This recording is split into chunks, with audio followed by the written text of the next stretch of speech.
Coucou mes miches. Coucou mes miches, j'espère que vous allez bien. Moi ça va par la grâce de Dieu. On se retrouve aujourd'hui pour une nouvelle vidéo.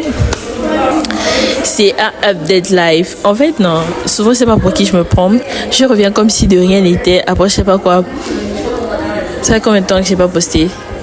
Parce que j'ai posté en septembre. Mais la vidéo postée en septembre remontait à, je pense, août. Et là, on est en novembre. Du coup, je manque de crédibilité. Mais en tout cas, moi, j'espère que vous, ça va. Moi, ça va par la grâce de Dieu. Pour tous les nouveaux, moi, c'est Annette Blue. Ah, mais aujourd'hui, je me donne un genre sérieux. Hein. Mais ça, j'ai déjà 20 ans, frère. J'ai déjà 20 ans, mais il faut quand même que je me donne un genre minimum. J'ai fait un FAQ une fois aux questions pour profiter à faire un update live, vous expliquer les raisons pour lesquelles je n'étais pas là et puis bon, essayer de répondre un peu à certaines de vos questions. Donc c'est la raison pour laquelle aujourd'hui là, on est là. Donc ici j'ai toutes les questions là.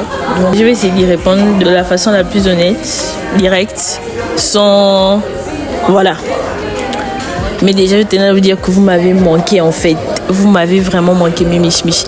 Enfin YouTube, comme je le dis souvent, c'est vraiment ma safe place où je suis moi-même parce que je sais pas vous, mais pour moi Instagram c'est un peu comme je sais pas, tout le monde paraît un peu et enfin c'est un peu le but des réseaux, je sais, mais moi j'aime bien être genre juste être moi-même et quand je suis sur YouTube, je suis moi-même genre.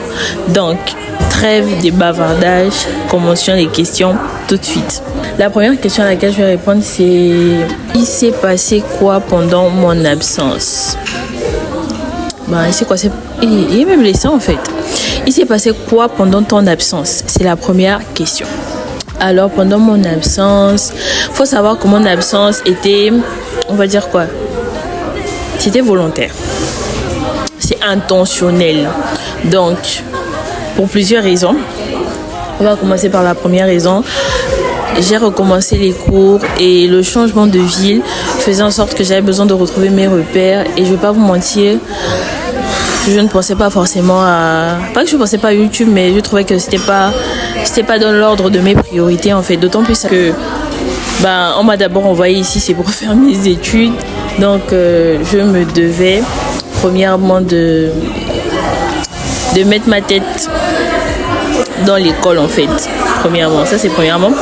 Ensuite, je pense que mon absence était due au fait que je ne vais pas appeler ça baisse de foi, mais je vais dire que ma relation avec Dieu, est-ce que je peux dire ça a pris un coup? Pris un coup là aussi, c'est un trop gros fort mot. Je dirais que juste je me suis éloignée un peu de Dieu, c'est ça le terme en fait. On va pas passer par quatre humains. Je me suis éloignée un peu de Dieu. J'ai toujours ma foi, j'ai toujours la foi en Dieu. Ça c'est quelque chose, je pense, ça changera pas. Il y a pas de doute que est-ce que Jésus est Dieu? Non, il y a pas de ça ici. C'est juste que je passais plus assez de temps dans sa présence. Et je vais pas vous mentir, YouTube c'est quelque chose que j'ai commencé avec lui. Du coup, si je ne suis pas en accord avec lui, je me vois mal venir ici et faire la fille trop chrétienne en fait. Ça c'est vraiment, j'aime pas être fausse en fait. C'est quelque chose vraiment, je travaille là-dessus. Et c'est même les valeurs que mes parents m'ont inculquées en fait. Genre je pouvais pas venir ici faire la meuf chrétienne, mettre un verset au début de vidéo alors que je sais qu'en ce moment ma relation avec Dieu est comme ça en fait. Donc c'est la deuxième raison pour laquelle je me suis absentée. Troisième raison, c'est tout simplement, je n'allais pas bien en fait. Pour être totalement honnête avec vous, je n'allais pas du tout bien. J'avais un mental breakdown. Je n'allais pas bien. C'est vrai qu'il y avait ma relation avec Dieu, mais il y avait autre chose. Je pense que je vous en parlerai certainement. Enfin, je trouve qu'il est plus sage d'attendre. Et je vous en parlerai certainement parce que je pense que ça peut être édifiant. Mais pour le moment, je n'ai pas la conviction d'en parler. Du coup, ce sont les raisons pour lesquelles un peu en gros je me suis absentée sur les réseaux sociaux parce que c'était pas seulement sur YouTube. C'est vrai que récemment, je suis revenue sur... Instagram, mais sur YouTube franchement c'était un peu les raisons pour lesquelles je n'étais pas présente. Donc voici un peu les questions, parce que ça tournait à pourquoi j'étais pas là, les questions qui revenaient un peu plus. Je pense que vous avez déjà l'habitude, genre je rassemble un peu les questions et j'y réponds. Donc c'était vraiment à cause de ça, je me sentais pas bien, j'étais un peu I feel blue, je me sentais un peu bleue et tout. Mais là, I think I'm fine. Là maintenant, je vais beaucoup mieux. En tout cas, mieux qu'il y a 3 semaines, il y a 1 mois, il y a 2 mois. Comme j'ai l'habitude de dire, tout est passager en fait. C'était pas la fin du monde. Mais j'espère qu'un jour je vais m'asseoir ici pour parler de ça en fait. Un jour, même si je vais m'asseoir, je vais commencer à tout déballer. Je vais commencer les story time ici en fait. Mais restez à l'affût. Ce n'est pas encore la saison, ce n'est pas encore le temps. Donc c'est un peu ça. Concernant mon absence et tout ça. Maintenant là, on rentre dans les questions qui sont un peu revenues par rapport à la Chine. Et voilà, quand on passe au deuxième volet. Mais vous me posez beaucoup les questions par rapport à la Chine. Hein. Après, je veux qu'on me pose quel genre de questions aussi. Attendez, je vais y répondre. Ok, il y a une question qui est revenue, c'est pourquoi la Chine. Je pense que la plupart des gens qui vivent en Chine ne choisissent pas de venir en Chine. C'est la Chine qui les choisit. Moi, je pense que pour ma part, c'est la Chine qui m'a choisi. C'était pas quelque chose forcément de prévu, c'était pas quelque chose de planifié depuis longtemps. Mais voilà quoi, je dirais, c'est vraiment pour répondre à cette question. Pourquoi la Chine, je dirais, premièrement, c'est pas moi qui ai choisi la Chine, c'est la Chine qui m'a choisi. Mais ensuite, c'est beaucoup plus parce que comme je dis souvent, il y a mon frère qui est ici. Du coup, c'était beaucoup plus facile pour moi de venir ici que d'aller ailleurs. Donc ça, c'est pour répondre à cette question-là. Ensuite, on va poser la question... Qu'est-ce qui a été le plus difficile niveau adaptation en Chine? Ce qui a été beaucoup plus difficile pour ma part, déjà il y a la culture. La culture chinoise est vraiment différente des autres cultures. Enfin, ils ne pensent pas comme nous, ils n'agissent pas comme nous. Il y a le choc culturel. Il y a aussi le fait de réaliser que je suis noire. Vraiment, être noire, tant qu'on est dans son pays, on ne réalise pas ce que ça fait. C'est vrai que tu peux être noire, aller dans un autre pays, on va dire quoi, toujours de l'Afrique où il y a des noirs et tout. Mais je pense que c'est pas la même chose quand tu quittes l'Afrique en fait. C'est une autre mentalité, une autre façon de penser. Et du coup, vraiment, je me suis retrouvée dans un milieu où la façon de penser, le mindset était complètement différent. Après, c'était pas que négatif, c'est juste que dans l'être humain en général, n'aime pas sortir de sa zone de confort. Du coup, le fait que je me sois retrouvée ici, dans un cadre différent, avec une culture complètement différente, je pense que c'est ce qui m'a le plus... au niveau de l'adaptation, c'est ce qui a été le plus compliqué, je pense, pour ma part. Ensuite, on m'a demandé, est-ce que j'ai retrouvé la communauté gabonaise en Chine? Faut pas suivre parce que le Gabon est petit. Je dirais aujourd'hui, les Gabonais sont partout dans le monde. Et puis, comme je dis, je pense que ce qui m'arrange le plus, c'est le fait que mon frère soit en Chine depuis de nombreuses années, ce qui fait que ça n'a pas été difficile en fait. Ça n'a vraiment pas été difficile pour moi de retrouver la communauté gabonaise ici. Ouais, vraiment pas difficile du tout. Ça, vraiment pas difficile. Une autre question. Là, on a une question au niveau de la Chine. Il n'est pas rangé savoir pourquoi il cherche en fait. On me demande qu'est-ce que je préfère à Pékin. Je dirais ce que je préfère à Pékin, c'est d'être avec mes frères.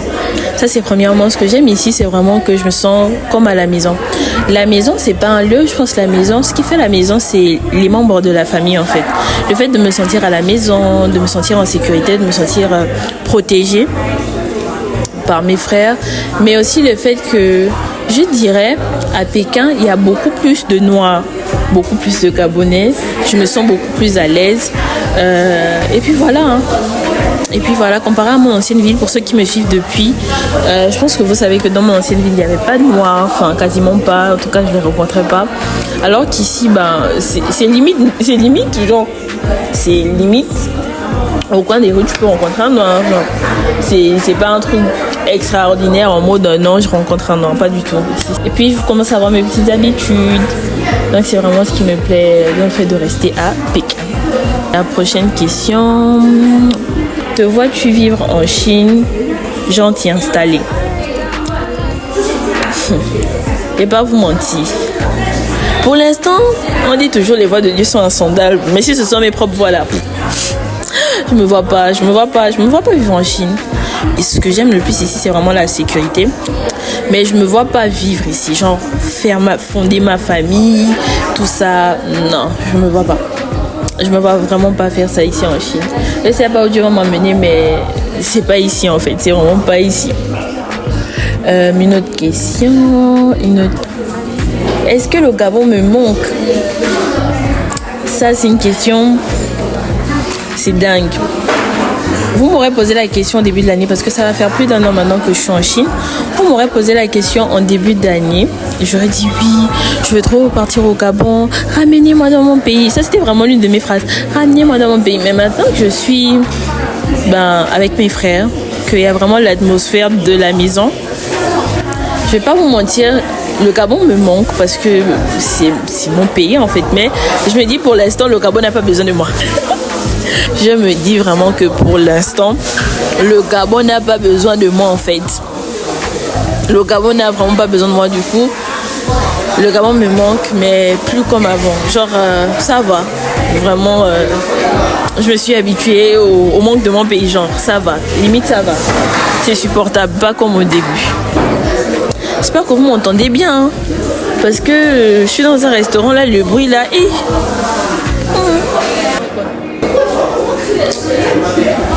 Continuons. Je pense qu'on va passer à la 3e rubrique. Est-ce que j'ai des collaborations pour mes prochains contenus? Bon, premièrement, moi YouTube c'est pour le fun. Pour l'instant YouTube c'est pour le fun. Mais je n'ai pas encore pensé à être en collaboration avec une quelconque marque ou quelque chose comme ça. Vraiment pensé en fait à être en collaboration et tout ça. Mais c'est un bon sujet. J'espère que 2025 sera pour nous en fait. Sera pour Blue Chanel et Semi Schmi. Une autre question. Comment as-tu appris à développer ta création de contenu? Je dirais que ma création de contenu pour l'instant n'est vraiment pas développée. J'ai encore peur. Je ne vais pas vous mentir, j'ai peur de me mettre à fond dans les réseaux. Comment dire ça sans que ça ne paraisse autant ou un but de sa personne. Mais par exemple, je trouve que je ne me suis pas encore donné à 100% sur les réseaux en fait. Que je néglige encore. Quoique si je m'évalue depuis le début de l'année à maintenant, j'ai quand même évolué. Mais je trouve que je n'ai pas encore atteint le niveau que j'aimerais avoir en ce qui concerne la création de contenu. C'est ce que je peux dire par rapport à cette question. Une autre question. Il y a une question, la dernière question concernant la création de contenu, c'est: regrettes-tu d'avoir commencé YouTube? Alors là, jamais. C'est vraiment quelque chose que je ne regrette, mais alors là, pas du tout. Vraiment pas du tout. C'est vraiment ma safe place. J'aime le fait de créer du contenu, de le poster sur YouTube. J'aime les retours positifs, négatifs, parce que je fais pas tout parfait. Hein. Je fais certainement des erreurs et c'est ce que j'aime surtout. Quand les gens me font remarquer que j'ai des failles et que je peux m'améliorer, c'est vraiment quelque chose que j'apprécie et qui me touche. Surtout quand c'est fait dans le respect et l'amour. Vraiment, c'est ça. Donc, je ne regrette absolument pas. La dernière question dit: you please tell us what makes you feel alive? La personne a posé la question en anglais, mais elle répond en français. Est-ce que ma communauté parle français? Donc, qu'est-ce qui me fait me sentir vivante?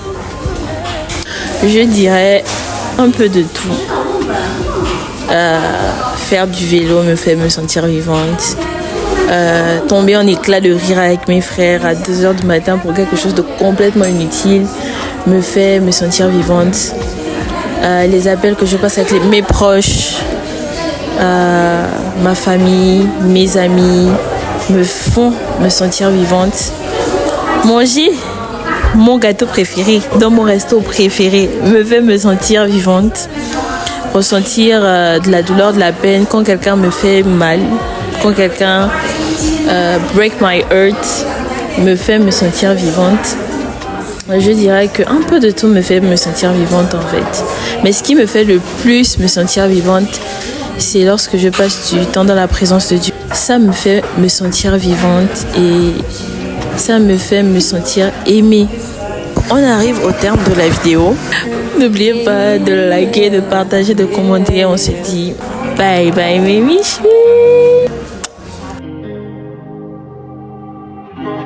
Sometimes I get so stuck in my head that I forget all the things that you said. But because of you, I'm wonderfully and beautifully created. Spoke a couple words in the way you obeyed it. So why is it so hard for me? So hard.